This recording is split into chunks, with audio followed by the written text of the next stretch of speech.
चलिए, आज हम देखेंगे उत्तराखंड के प्रीवियस ईयर के क्वेश्चन पेपर। कितने क्वेश्चन कितने में से आए हैं, कहाँ से आए हैं, हम उसके बारे में यहाँ पर देखेंगे।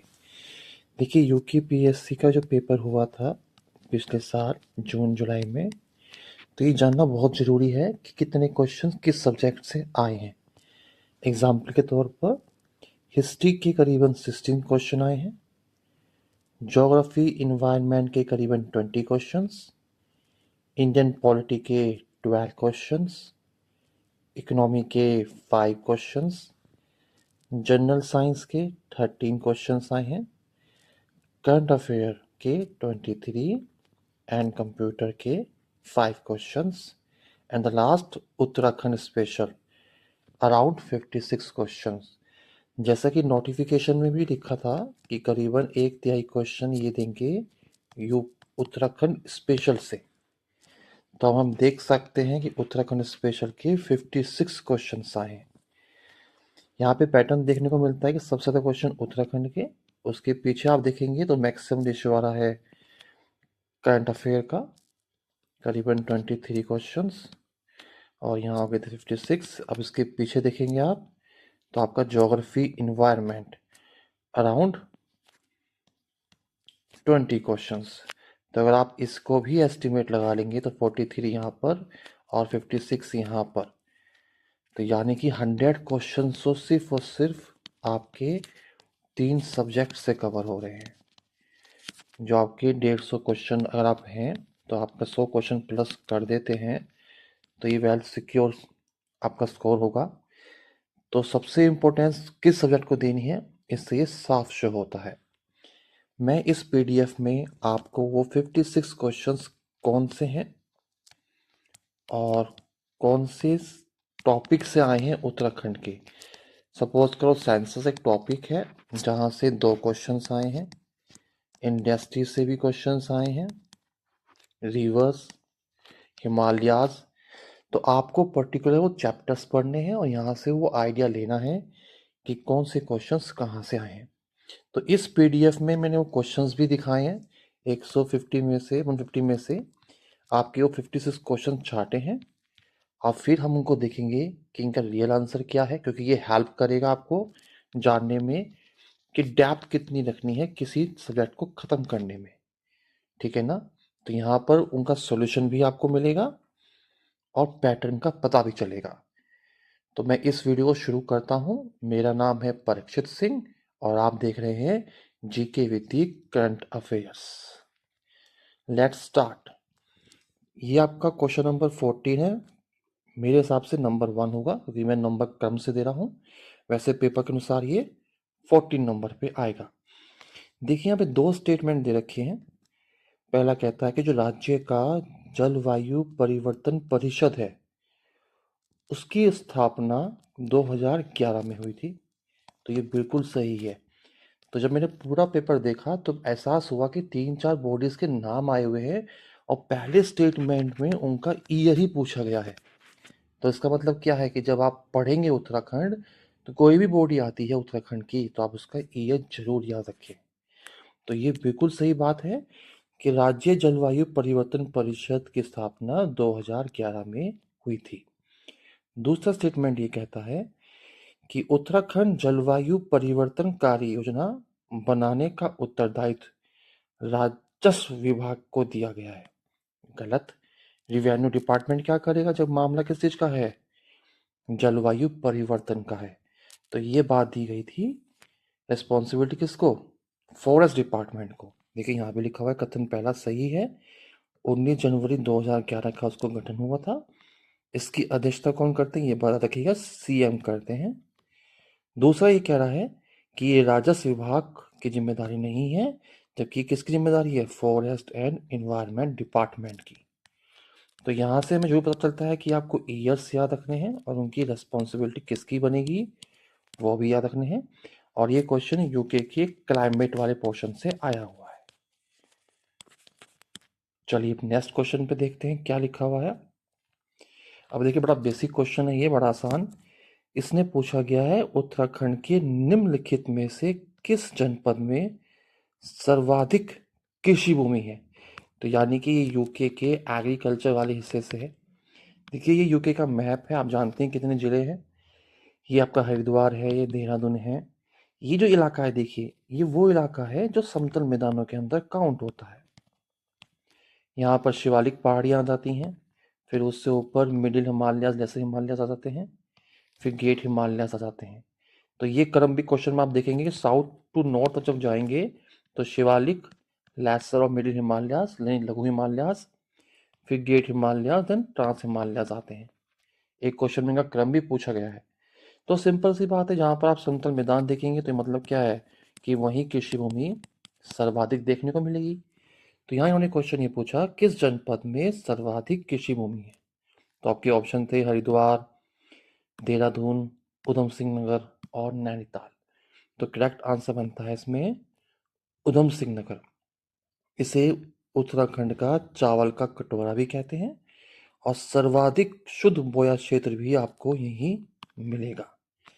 और हरिद्वार जो उसके पैरेलल में है बिल्कुल यहीं पर, ये दूसरे स्थान पर आता है।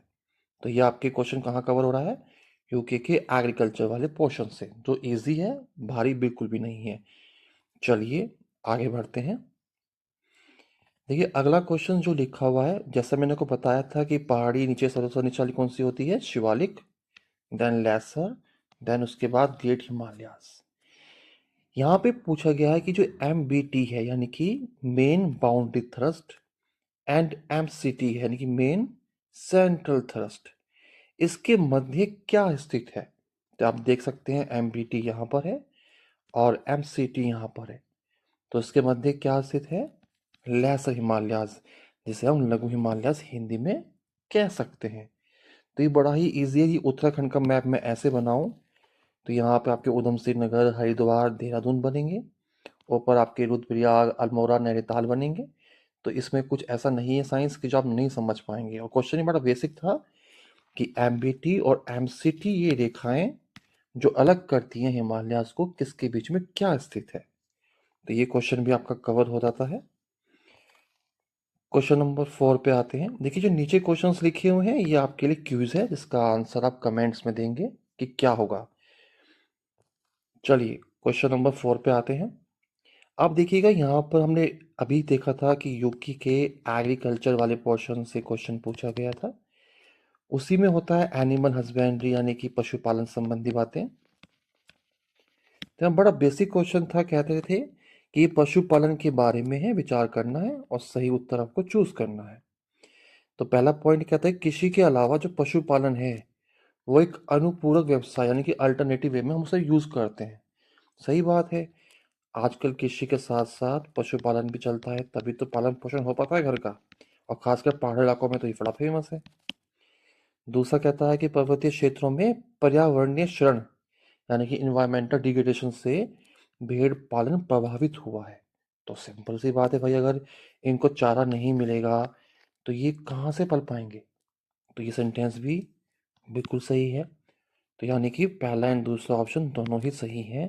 एक्सप्रेशन क्या कहता है कि पहाड़ में मिश्रित खेती यानी कि मिक्स्ड फार्मिंग होती है। इसका मतलब क्या है, कृषि के साथ पशुपालन भी होता है, वो एक दूसरे पर निर्भर करते हैं। चारागाहों की कमी, वनों के कटाव यानी कि पर्यावरण क्षरण के कारण भेड़ पालन और बुग्यालों का नकारात्मक प्रभाव पड़ा है। तो दोनों कथन बिल्कुल सही है। चलिए आपको समझ में होगा क्वेश्चन का पैटर्न क्या है, किस लेवल के क्वेश्चन पेपर में आए थे पिछले साल। अब देखते हैं, ये क्वेश्चन आपका 5 नंबर का है, वैसे तो 18 नंबर का वहाँ पे लिखा हुआ होगा पेपर में। तो ये यूके के ट्रांसपोर्ट से क्वेश्चन आया है।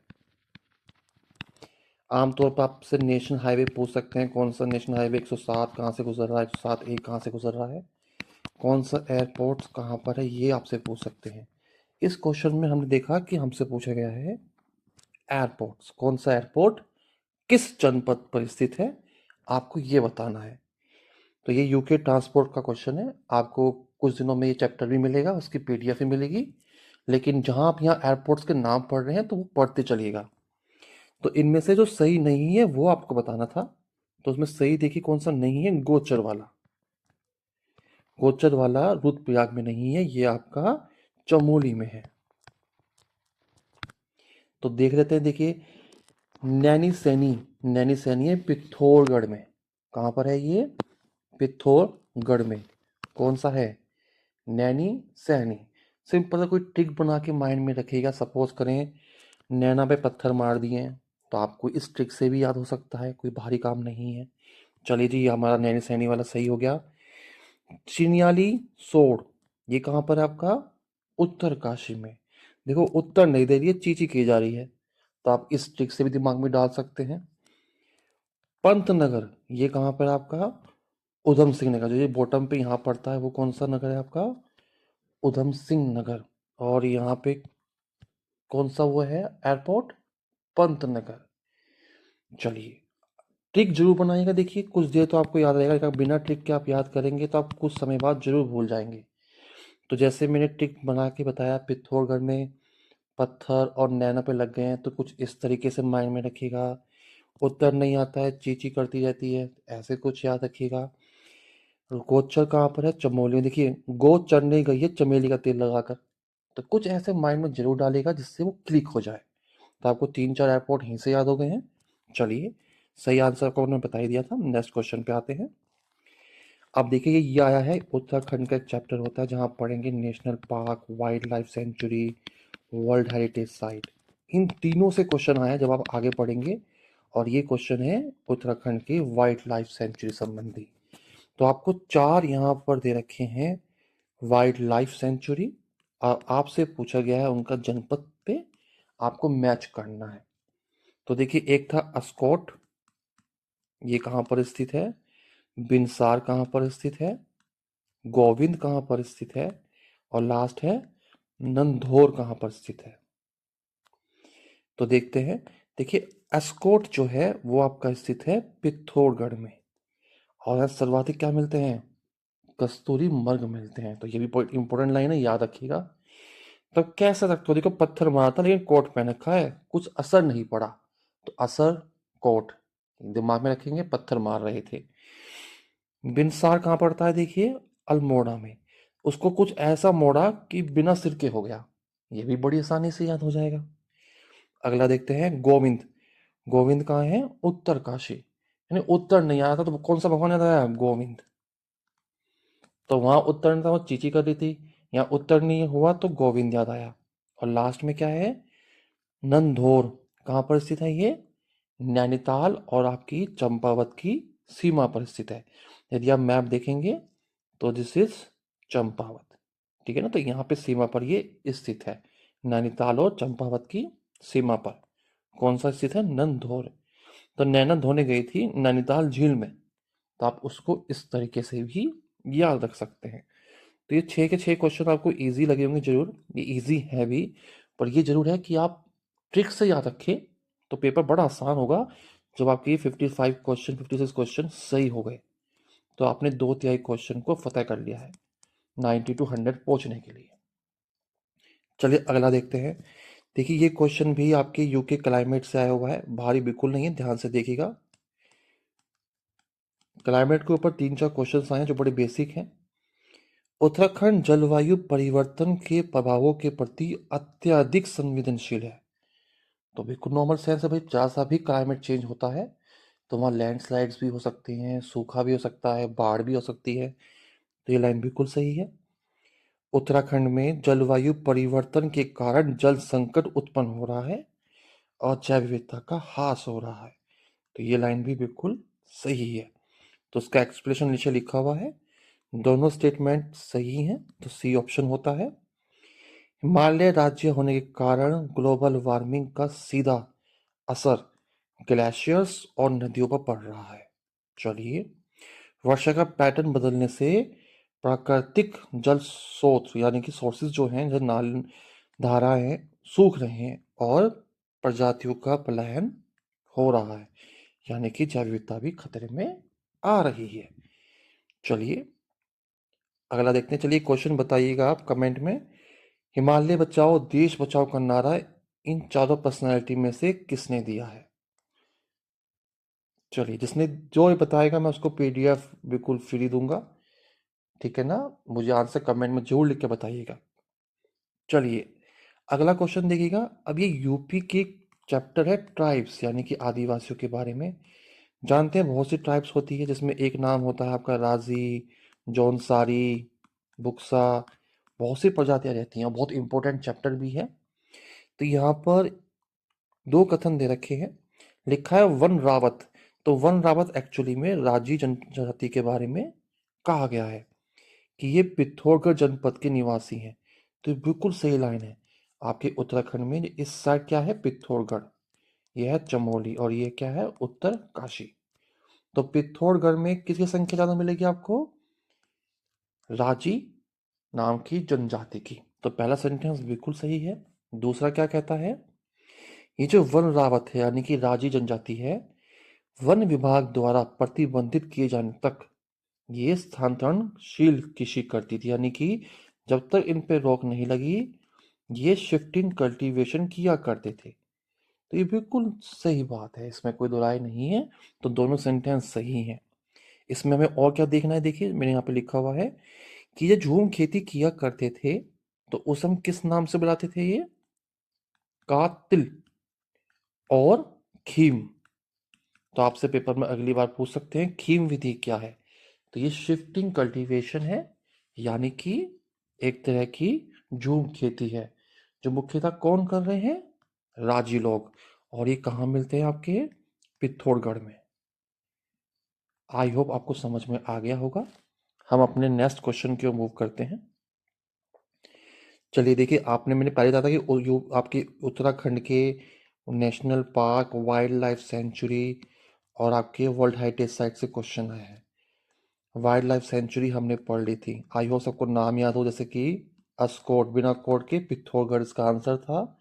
दूसरा था बिनसर वाला, ये कहाँ था आपका, अल्मोड़ा में। तीसरा क्या था आपका, गोविंद, ये कहाँ है आपका, उत्तरकाशी में। और चौथा आप मुझे खुद बताएंगे क्या है ये, ठीक है ना। तो आपको याद भी करने, साथ साथ पैटर्न भी समझना है और याद भी करने हैं। इस क्वेश्चन में देखेंगे तो यहाँ पर नेशनल पार्क है और साथ में लिखा हुआ है किस वर्ष में उसकी स्थापना हुई है। तो यानी कि हमें नेशनल पार्क पढ़ने पड़ेंगे। उत्तराखंड में 5 हैं कि 6 हैं कि 7 नेशनल पार्क हैं और ये किस किस ईयर में बने हैं। चलिए इधर देखते हैं। ये भारत का भी पहला नेशनल पार्क है, इंडिया का फर्स्ट नेशनल पार्क है। नाम क्या है इसका, कॉर्बेट या कह दो हैली नेशनल पार्क। ये बना था 1936 में। अगला देखते हैं, ये है राजाजी नेशनल पार्क, ये बना है 1983 में। थर्ड नंबर पे आता है गंगोत्री, ये बना है 1989 में। और लास्ट है हमारा गोविंद, ये कब बने हैं, 90s में। तो यहाँ आपको ईयर पूछा गया था, कौन सा सही नहीं है। तो गोविंद वाला सही नहीं है, ये है 90s का। राजा जी 83 है, कॉर्बेट 36 है और गंगोत्री 89 है। ठीक है। इसमें देखिए यहाँ पे क्या लिखा हुआ है, कॉर्बेट 36 में और भारत का पहला, इसका पहला नाम क्या था, हेली। इसका नाम रामगंगा नेशनल पार्क भी पड़ गया है, जैसे आप जानते होंगे। राजाजी नेशनल पार्क 1983 का है और 3 वाइल्ड लाइफ सेंचुरी में फैला हुआ है, ये पॉइंट आप याद रखेंगे। चलिए, और सबसे बड़ा कौन सा नेशनल पार्क है, गंगोत्री, ये राज्य का सबसे बड़ा नेशनल पार्क है। अगले पे आते हैं। यहाँ मैंने क्वेश्चन दिया हुआ है कि नंदा देवी नेशनल पार्क कब बना है, बताइएगा कमेंट्स में लिखकर। चलिए अब अगला देखते हैं। अगला फिर देखिएगा, ये कहीं ना कहीं यूके के क्लाइमेट और फॉरेस्ट से संबंधित है। यह बड़ा बेसिक क्वेश्चन है, जानते हैं जैसे पहाड़ होता है तो पहाड़ की ऊंचाई के साथ टेम्परेचर हमेशा गिरता है। तो यानी कि आपको अलग अलग तरह की वनस्पति मिलेंगी अलग अलग हाइट पर। तो यानी कि टेम्परेचर डिफरेंसेस, क्लाइमेट चेंज होने की वजह से आपके वनस्पति में भी बदलाव होते हैं। तो क्वेश्चन ये इसी के बारे में है, देखते हैं क्या लिखा हुआ है। उत्तराखंड वन और जैव विविधता में भरपूर मात्रा में है। तो कौन सा कोई बिल्कुल नॉर्मल है, बिल्कुल सही बात है भाई, ये तो है ही। धरातलीय बनावट यानी कि आपकी ऊंचाई क्या है, कितने लंबे चौड़े हैं, मैदान है कि पठार है कि पहाड़ हैं। और जलवायु, ये दो चीजें मूलतः डिसाइड करती है, निर्धारण करती हैं कि वहाँ का वन और जैव विविधता कैसी होगी?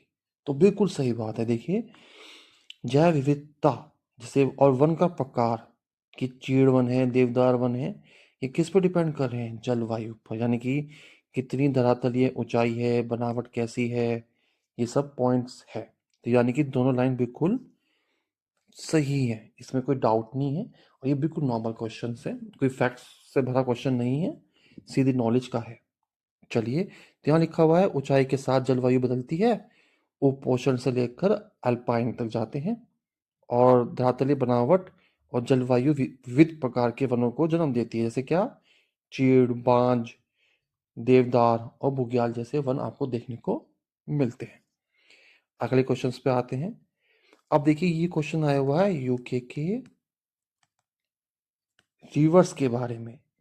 आप जानते हैं, देखिए बेसिक 4 नदियां आती हैं। यहाँ पर आती है यमुना सबसे मेन, फिर यहाँ पे आती है भागीरथी, फिर यहाँ आती है आपकी अलकनंदा, जो दोनों मिल जाते हैं आपके देवप्रयाग में, और यहाँ पे आती है काली, गौरी, गंगा। ठीक है ना? यहाँ पर टिहरी डैम है, टिहरी डैम के साथ आपकी जो भागीरथी किससे मिलती है? भिलगंगा से, या भिलंगना से कह सकते हैं, ये भी आप जानते हैं। तो इनको वेस्ट टू ईस्ट लिखना है, ये आपसे पूछा गया है 4 नदियों को। तो सिंपल सी बात है, सबसे इधर यमुना, फिर भिलंगना, फिर अलकनंदा और गौरी। बड़ा बेसिक है। आमतौर पर आपसे प्रयाग भी पूछ सकते हैं, उसकी भी ट्रिक है आपको। जब चैप्टर आएगा तो बहुत आसानी से याद हो जाएंगे कितने प्रयाग हैं, कौन से प्रयाग में कौन सी नदी मिलती है। तो यहाँ पर ऑप्शन ए हो जाता है जब हम वेस्ट टू ईस्ट नदियों को लिखते हैं। चलिए अगले क्वेश्चन पे आ जाते हैं। अगला क्वेश्चन देखिए क्या लिखा हुआ है। साउथ टू नॉर्थ, यानी कि नीचे से शुरू होकर आप ऊपर साइड में जाएंगे, आपको भू आकृति वाले प्रदेश बताने हैं। तो ये वही क्वेश्चन था जो मैंने आपको पहले समझाया था कि सबसे इधर तराई क्षेत्र है, फिर शिवालिक है, फिर लेसर हिमालयाज, और फिर ग्रेटर हिमालयाज है। तो यहाँ ऑप्शन नंबर सी हो जाता है, तराई, शिवालिक, लघु हिमालयाज और फिर महान हिमालयाज। तो यानी कि ये जो हिस्सा है उधम सिंह नगर का हो गया है, ये आपका देहरादून, हरिद्वार हो चुका है, यहाँ आपका रुद्रप्रयाग आ चुका है, अल्मोड़ा आ चुका है, नैनीताल आ चुका है, और ऊपर वाले हिस्से आप जानते हैं कौन कौन से हैं। ठीक हो गया? चलिए अगले क्वेश्चन पे आते हैं। ये जो क्वेश्चन है आपके यूके के सेंसस वाले पार्ट से है। 2 क्वेश्चंस आए हैं सेंसस से। जनगणना, आपका जनसंख्या घनत्व कितना होता है, जनगणना कितनी है, किस राज्य में ज़्यादा पॉपुलेशन है, सेक्स रेशो क्या है, लिटरेसी रेट क्या है। तो इस क्वेश्चन में देखिए, क्वेश्चन डिपेंड कर रहा है सेक्स रेशो पर, यानी कि लिंग अनुपात पर। तो उसमें डिसेंडिंग ऑर्डर में लिखना है। 4 आपको यहाँ पे जिले दे रखे हैं। तो आप जानते हैं कि सर्वाधिक आबादी सेक्स रेशो में, सॉरी, किस में है? अल्मोड़ा में। और सबसे कम कहाँ पर है? हरिद्वार में। तो सिंपल सी बात है, हरिद्वार में सन्यासी लोग रहते हैं, सन्यासी तो आप मेल्स बनते हैं, पॉपुलेशन बढ़ती नहीं है, सेक्स रेशो वहाँ होती नहीं है। तो यानी कि हरिद्वार बॉटम पे है और आपका अल्मोड़ा टॉप पे है। तो यहाँ देखिए 2 ऑप्शन में आपको बिल्कुल यहाँ पे क्लियर हो जाएगा। तो इसमें आंसर ए लग जाता है, ये बाकी 2 बीच के दे रखे हैं। तो यहाँ पे आंसर है ए। सबसे ज़्यादा सेक्स रेशो आपको मिलेगी अल्मोड़ा में 1139, फिर इससे कम यहाँ पे रुद्रप्रयाग लिखा है, फिर टिहरी गढ़वाल लिखा है, और लास्ट में कौन सा है? हरिद्वार। तो आपको बॉटम का आपका दे रखा है, फिर बीच के 11 नामों में से 2 नाम दे रखे हैं। ठीक है, तो बड़ा इजी क्वेश्चन है, भारी बिल्कुल नहीं है। अगर आपको टॉप याद था तो आपके 2 ऑप्शन बिल्कुल सही हो जाते हैं। जब आपको बॉटम भी याद है तो आपका ए ऑप्शन बिल्कुल सीधा निकल जाता है। चलिए अगले क्वेश्चन पे आते हैं। देखिए अगले क्वेश्चन पे यहाँ बताया गया है खनिज, और वो कहाँ स्थित है, यानी कि ये यूके के मिनरल्स से आया है। 3-4 पेज का ये चैप्टर है, बिल्कुल भी भारी नहीं है। तो यूके में कौन से मिनरल्स कहाँ मिलते हैं, कौन से खनिज कहाँ मिलते हैं, ये उसके बारे में है। जैसे डोलामाइट कहाँ मिलता है? तो देखिए डोल है, तो डोल क्या कहती है? खींच मेरी फोटो, यानी कि डीपी लगाते हैं। तो डी मतलब देहरादून, पी मतलब पिथौरगढ़। आपको हमेशा याद रहेगा कि डोलोमाइट कहाँ मिल रहा है? डीपी पे मिल रहा है। डोल थी, डोल कहती थी डीपी खींचूंगी, और डीपी का मतलब देहरादून और पिथौरगढ़। अगला देखिएगा सोपस्टोन। सौंफ, सौंफ क्या होता है? नहाने वाला साबुन होता है। तो नहाने का साबुन लगाकर, चमेली का तेल लगाकर कहाँ जा रहे हैं? बागेश्वर धाम। एक फेमस पर्सनैलिटी है एमपी की, आप जानते ही हैं। तो सौंफ लगाकर, चमेली का तेल लगाकर कहाँ जा रहे हैं? बागेश्वर। यानी कि सौंफ स्टोन में चमोली और बागेश्वर है फेमस। अगले पे आते हैं ग्रेफाइट। देखिए ग्रेफाइट बड़ा महंगा होता है, तो ग्रेफाइट को हम क्या बोलेंगे भैया? ना भाई ना, हम बहुत महंगा है। तो एन से मतलब नैनीताल, और ए से मतलब अल्मोड़ा। तो ये भी आपको ट्रिक से याद हो जाएगा। तो आपके बहुत सारे चैप्टर्स के 20-20% डाटा कवर यहीं हो जाएगा। तो ये आप क्वेश्चन को ध्यान से समझोगे तो आपको पैटर्न का भी पता चलेगा और क्वेश्चंस याद भी होते रहेंगे। अगला आता है सिलिका सैंड। ये कहाँ पर है? तो देखिए ये गलत लिखा हुआ है, पौड़ी गढ़वाल। अब देखो आपको पता होगा कि जो यमुना आती है ऊपर से बंदरपूछ ग्लेशियर से, इसकी एक सहायक नदी है जिसका नाम क्या है? टॉन्स। देहरादून में पड़ती है टॉन्स घाटी भी। ये यमुना है, ये टॉन्स है। तो यहाँ पर इसका वेग यानी कि ज्यादा पानी कौन लेके आ रही है? टॉन्स लेके आ रही है। टॉन्स देखिए टन होता है ना इंग्लिश में, टन, कितना टन माल है।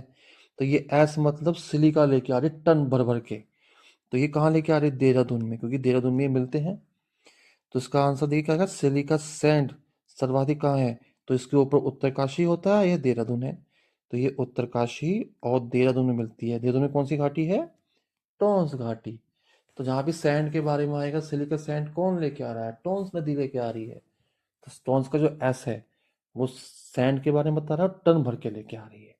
तो ये लास्ट ऑप्शन गलत था। तो यहाँ आंसर था उत्तरकाशी और देहरादून।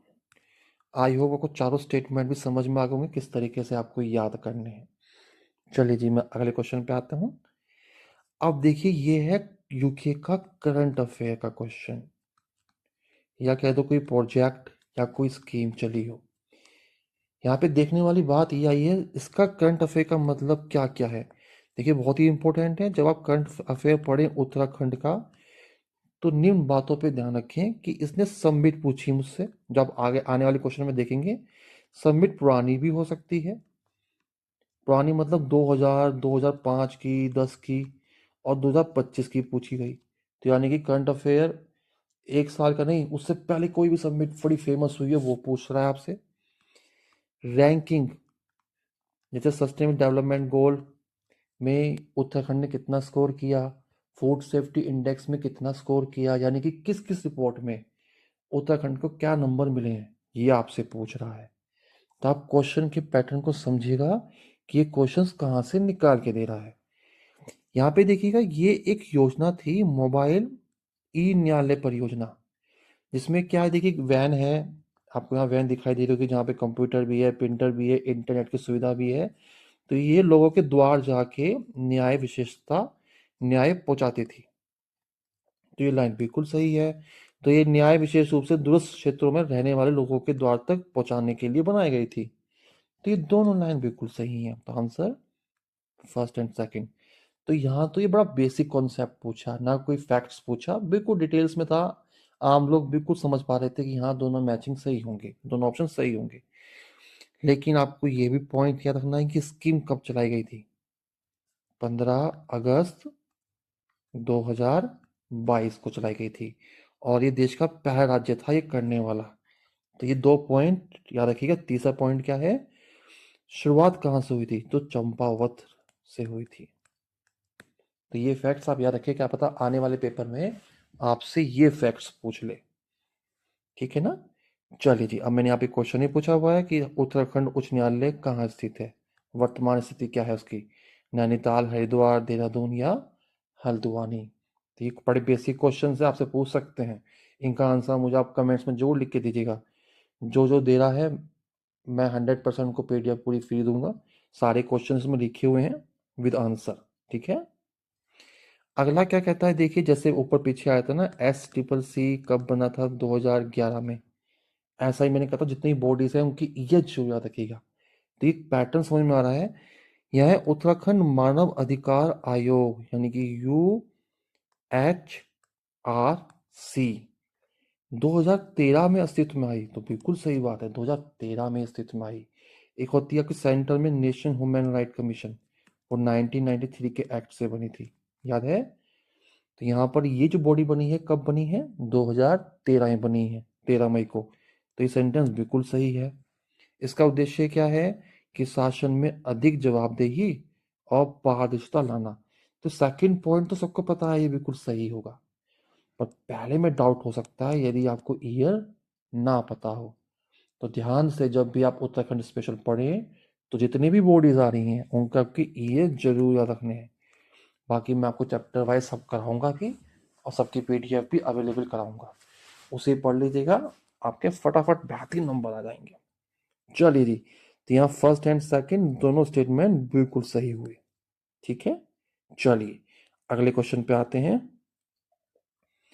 अगला क्वेश्चन क्या कह रहा है? देखिए ये क्वेश्चन आया है आपके यूके के पॉलिटी वाले पार्ट से, जिसमें आप देखिए जुडिशरी पढ़ लेते हैं, एग्जीक्यूटिव, लेजिस्लेटिव, पंचायत, म्यूनसिपैलिटी, ये सब यहाँ पर इस पोर्शन में पूरे हो जाते हैं। तो यहाँ पे एक पर्सनैलिटी के बारे में पूछा गया है जो अध्यक्ष भी बना है और प्रोटेम अध्यक्ष भी बना है। दोनों में उन्होंने एक से अधिक बार अपनी भूमिका निभाई है। तो निर्वाह करने वाली ऐसी पर्सनैलिटी कौन सी है? तो यानी कि उसका नाम पूछा गया, उसका नाम है हरबंस कपूर, और ये देहरादून कैंट से लगातार 8 बार एमएलए रहे हैं। तो ये पर्सनैलिटी बहुत ही इंपॉर्टेंट है। तो आपको नॉर्मली स्पीकर कौन कौन बना है उसकी लिस्ट आपको याद होनी चाहिए। ऐसा क्वेश्चन आप आगे पढ़ेंगे कि फर्स्ट लेडी गवर्नर कौन बनी है, फर्स्ट सीएम कौन बना है, फर्स्ट फाइनेंस कमीशन कौन बना है, फर्स्ट अटॉर्नी कौन बना है। ये फर्स्ट फर्स्ट वाले नाम अभी आप आगे पढ़ेंगे। तो ये फेमस पर्सनैलिटी आपको याद रखनी है। तो ये भी बड़ी फेमस पर्सनैलिटी थी जो प्रोटेम स्पीकर भी बने हैं और स्पीकर भी बने हैं। नाम है उनका हरबंस कपूर, और ये कहाँ से हैं? देहरादून कैंट से हैं। ठीक है, चलिए जी आगे क्वेश्चन में आते हैं। अब हम 18 क्वेश्चन करीबन कंप्लीट करने वाले हैं। अब देखिए जैसे मैं कह रहा था कि आपकी सबमिट भी पूछी जाती है जो कितनी पुरानी हो सकती है। तो ये सबमिट 2006 की थी। लिखा है 2006 में उत्तराखंड में प्रथम एशियाई मेयर सम्मेलन हुआ था। तो ये कहाँ आयोजित किया गया था, आपसे ये पूछा गया। तो ये आयोजन हुआ था आपके देहरादून में। तो क्या पता अगली बार आपसे ये पूछे कौन से ईयर में हुआ था? 2006 में। तो 2006 में मेयर वाला समिट हुआ था, एशियन मेयर वाला। कहाँ? देहरादून। तो इस पॉइंट को आप याद रखिएगा। ठीक है, तो करंट अफेयर में थोड़ा ध्यान रखना है, ये पॉइंट्स हमें कवर करने हैं। अगला आता है कि जो पंचायत होती है उत्तराखंड की, वो नहीं रखती अभिलेख, यानी कौन सा रिकॉर्ड नहीं रखती? तो वो नहीं रखती है स्वास्थ्य रजिस्टर। बड़ा बेसिक क्वेश्चन है। चलिए अगले पे आते हैं। अगले में देखिए हमने बताया था आपसे पूछा जाता है first finance commission, first attorney general, sorry यहाँ पे एडवोकेट जनरल बोलेंगे से, फर्स्ट सीएम और फर्स्ट महिला राज्यपाल कौन कौन सी है? तो देखिए मैं सीधा यहाँ नीचे आता हूँ। बाहर इसकी पहली महिला राज्यपाल उत्तराखंड की कौन है? मार्गरेट है। कौन है? मार्गरेट, जिसको माघ मेला चलने के लिए पहली महिला यही थी। वित्त यानी कि फाइनेंस कमीशन कौन था वहाँ का? तो आर के धर। कौन बने थे? आर के धर। देखिए वित्त माने होता है फाइनेंस, फाइनेंस मतलब पैसा, पैसा यहाँ धर, रख के धर, तो आर के धर। ठीक है ना, नॉर्मली इससे याद हो जाएगा आपको ट्रिक से ही। पहला महाअधिवक्ता यानी कि एडवोकेट जनरल। तो आपको पता ही आजकल लॉ कितना फ्लेक्सिबल हो चुका है, कैसा दुरुपयोग होता है। तो आजकल बहुत नंगे लोग भी मेहरबान हो जाते हैं लोन पर। तो मेहरबान सिंह नेगी, तो कुछ कुछ माइंड में आ गया होगा। मुख्यमंत्री पहले कौन बने थे? नित्यानंद स्वामी। तो आप दिमाग में रखिएगा, देखिए जैसे यूपी में योगी जी हैं तो आजकल इनका ही राज है, जो सन्यासी टाइप के लोग हैं। तो वहाँ योगी हैं, यहाँ पर नित्यानंद है। ठीक है, तो नित्यानंद स्वामी प्रथम सीएम थे। पहली महिला मार्गरेट थी। पहले वित्त आयोग आर के धर थे। पहले महाअधिवक्ता आपके मेहरबान सिंह नेगी थे। आई हो सबको समझ में आ रहा हो। अगले क्वेश्चन पे करने ये कह रहा है कि निम्न में से किस वर्ष में उत्तराखंड में जौनसारी, थारू, भोटिया, बुक्सा, राजी ये जनजाति हैं, इनको अनुसूचित जनजाति घोषित किया गया? किस ईयर में इनको एसटी कैटेगरी में इन 5 जनजाति को डाला गया? तो वो ईयर था 1967। तो ये चैप्टर कहाँ से आया है? आपके यूके के ट्राइब्स वाले चैप्टर में से आया हुआ है। तो ये ट्राइब्स कौन कौन सी हैं, कहाँ से इनकी सर्वाधिक पॉपुलेशन है, जैसे कि आपने पीछे पढ़ा था रांची वाली पॉपुलेशन सर्वाधिक पिथौरागढ़ में मिलती है, और ये शिफ्टिंग कल्टीवेशन करते हैं, जिसे क्या कहते थे? 2 नाम मैंने आपको लिखवाए थे, वो नाम भी आप बताइएगा कमेंट्स में अगर ध्यान से पढ़ रहे हैं आप। चलिए, यहाँ पे मैंने एक पॉइंट और लिख दिया है कि किसकी सिफारिश पर ये गठित की गई थी, बनी थी, तो ये है लोकल समिति की सिफारिश पर। कौन सी सिफारिश पर? लोकल समिति। चलिए, सबसे बड़ी जनजाति कौन सी है जो कुमाऊं क्षेत्र में रहने वाली है? वो थारू है, और जो गढ़वाल में रहने वाली है वो जौनसारी है। तो ये पॉइंट्स भी आपके कवर हो गए हैं। चलिए, बहुत ध्यान से बाबा रिवीजन करिएगा जो मैं पढ़ा रहा हूँ, ठीक है ना? 100% पेपर निकलेगा। देखिए, उम्मीद तो सब कायम है, उम्मीद करिए, चमत्कार होते हैं, लेकिन बीच में पीरियड आता है संघर्ष का, उसको पकड़ के रखना है, ठीक है ना? चलिए, अगला क्वेश्चन देखें, फिर से यूके की पॉलिटी का क्वेश्चन है, बड़ा बेसिक क्वेश्चन है। उत्तराखंड की कार्यपालिका यानी कि एग्जीक्यूटिव में राज्यपाल राज्य अध्यक्ष के रूप में सम्मिलित होते हैं। देखिए, बड़ा बेसिक समझ, एग्जीक्यूटिव सबसे बड़ा वहाँ पर हमारे यहाँ प्रेसिडेंट होता है, फिर पीएम है, और यहाँ पर कौन होता है? यहाँ पे गवर्नर है, फिर यहाँ पे सीएम है। तो ये लाइन बिल्कुल सही है। लिखा है इसमें कार्यपालिका में मुख्यमंत्री और उनका मंत्री परिषद भी आता है, ठीक है ना? तो ये बिल्कुल लाइन सही है। तो स्टेट एग्जीक्यूटिव यानी कार्यपालिका में 153 आर्टिकल में क्या है? गवर्नर है, और 163 में क्या है आपका? सीएम, और उसका वो, और जबकि वहाँ पर सेंट्रल में 52 से 62 आप 61 क्या पढ़ेंगे? प्रेसिडेंट, और वहाँ पर आप क्या पढ़ेंगे जब आप जाएंगे किसकी? 74 75 में पीएम और उसका मंत्री परिषद, ठीक है ना? तो यहाँ दोनों सेंटेंस बिल्कुल सही हैं, फर्स्ट एंड सेकंड दोनों सही हैं। अगले क्वेश्चन पे आते हैं। अब ये क्वेश्चन आ रहा है कन्या उत्तराखंड की इंस्टीट्यूशन से, 2 क्वेश्चन आ रहे हैं, करीबन 40 इंस्टीट्यूट है, रट्टा मारो एकदम हो जाएगा आपका। तो यहाँ पर एक इंस्टीट्यूट पूछा गया है, जड़ी बूटी अनुसंधान और विकास संस्थान कहाँ पर है? तो देखिए, जड़ी बूटी जिसे हम कहते हैं herbal, herbal research and development institute कहाँ पे लोकेट है? तो देखो, हर्बल मतलब जड़ी बूटी, गप गप करके खा गया, तो गप गप मतलब गोपेश्वर में स्थित है, मंडल जगह पर, जिला पड़ता है कौन सा? चमोली। तो यहाँ पे क्वेश्चन बिल्कुल साफ दिखा रहा है कि आपको इंस्टीट्यूट की लिस्ट याद करनी है। आपके यहाँ से क्वेश्चंस 2 आ रहे हैं, एकदम कवर होंगे, ठीक है ना? अगले क्वेश्चंस पे आते हैं। ये क्वेश्चन आया हुआ है आपके यूके के बजट से। तो देखिए, किस योजना में कितना पैसा दिया गया है ये आपको याद होना चाहिए, कितना बजट का साइज था वो आपको पता होना चाहिए, कौन सी नई स्कीम लागू की गई है। क्योंकि ये बजट पिछले साल का है, तो हम इसे फैक्ट्स याद नहीं रखेंगे, इसके नए वाला बजट जो है उसके फैक्ट्स क्या है वो पढ़ने हैं। लेकिन एक आइडिया लग रहा है कि इसने इसमें क्वेश्चन पूछा था कि 4 धाम सड़क नेटवर्क सुधार में कितनी राशि आवंटित की गई थी।